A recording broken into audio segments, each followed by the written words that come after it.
فیصل آباد میں زائد نرخوں پر کھاد بیچنے والوں کے خلاف ایکشن، محکمہ زراعت توسیع کی ٹیموں کی کارروائی، 11 ڈیلرز گرفتار۔ فیصل آباد ڈویژن میں 17 ایف آئی آرز درج، 6 دکانیں سربمہر، مہنگی یوریا کھاد بیچنے والے کھاد ڈیلرز کو گرفتار کر لیا گیا ہے۔ تفصیلات بتا رہے ہیں عبدالرحمان، بتائیے گا عبدالرحمان۔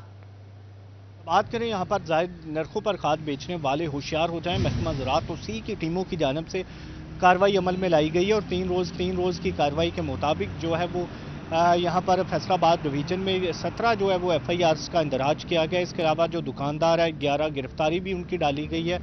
اسی طرح سے 1,42,000 پہ جو ہے وہ جرمانہ عائد کیا گیا۔ تو محکمہ زراعت توسیع کی ٹیموں کی جانب سے یہ کارروائی عمل میں لائی گئی ہے، جس کا مقصد یہ ہے کہ یہاں پر جو زائد نرخوں پر کھاد بیچی جا رہی ہے یہاں پر اس کا خاتمہ ہو سکے۔ اور اس حوالے سے یہ بھی اطلاعات سامنے آ رہی تھی کہ یہاں پر ابھی جو گندم کی کاشت تقریباً مکمل ہو چلی ہے، تو یہاں پر اس کے بعد جو کھاد ہے وہ مسلسل مہنگے داموں بک رہی ہے۔ تو اس حوالے سے یہ اب محکمہ زراعت توسیع کی ٹیموں کی جانب سے جو کارروائی عمل میں لائی جا رہی ہے، تو اس سلسلے میں جہاں کہیں بھی زائد نرخوں پر کھاد بیچی جا رہی ہے وہ کھاد بھی تحویل میں لے کر دوبارہ سے سرکاری نرخوں پر بیچی جا رہی ہے۔ اور اسپیشلی یوریا میں یہ شکایت سامنے آ رہی ہیں، تو یہاں پر ان دکانداروں کے خلاف ایف آئی آرز کا اندراج کر کے ان کو گرفتار بھی کیا جا رہا ہے۔ تو اسی طرح سے ان کو جرمانے بھی عائد کیے جا رہے ہیں۔ تو 1,42,000 کے مجموعی طور پر 3 روز میں جرمانے کیے ہیں۔ اور عبدالرحمان بہت شکریہ آپ کا۔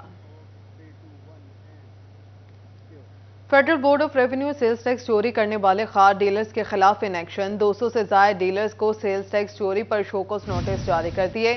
ٹیکس اور جرمانوں کی عدم ادائیگی پر قانونی کارروائی کا سامنا کرنا پڑے گا۔ تفصیلات جان لیں گے عمیر عصمت سے۔ عمیر، بتائیے۔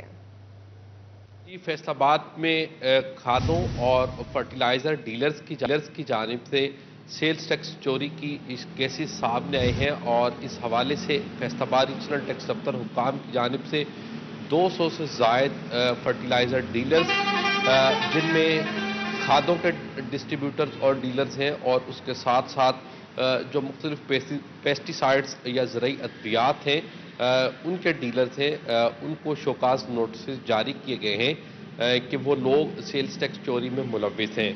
ان افراد کی جانب سے مختلف کھادوں کی فروخت پر اور ادویات کی فروخت پر کسانوں سے سیلز ٹیکس وصول کیا گیا، مگر قومی خزانے میں جمع نہیں کروایا گیا۔ ایف پی آر حکام کے مطابق اس حوالے سے فرٹیلائزر انڈسٹری سے ڈیلروں اور ڈسٹریبیوٹرز کا ڈیٹا حاصل کیا گیا، اور پھر ان کے خرید و فروخت کے ریکارڈ کو مد نظر رکھتے ہوئے یہ حقائق سامنے آئے کہ ان 200 سے زائد افراد کی جانب سے 40 کروڑ روپے سے زائد کی سیل ٹیکس چوری کی گئی ہے۔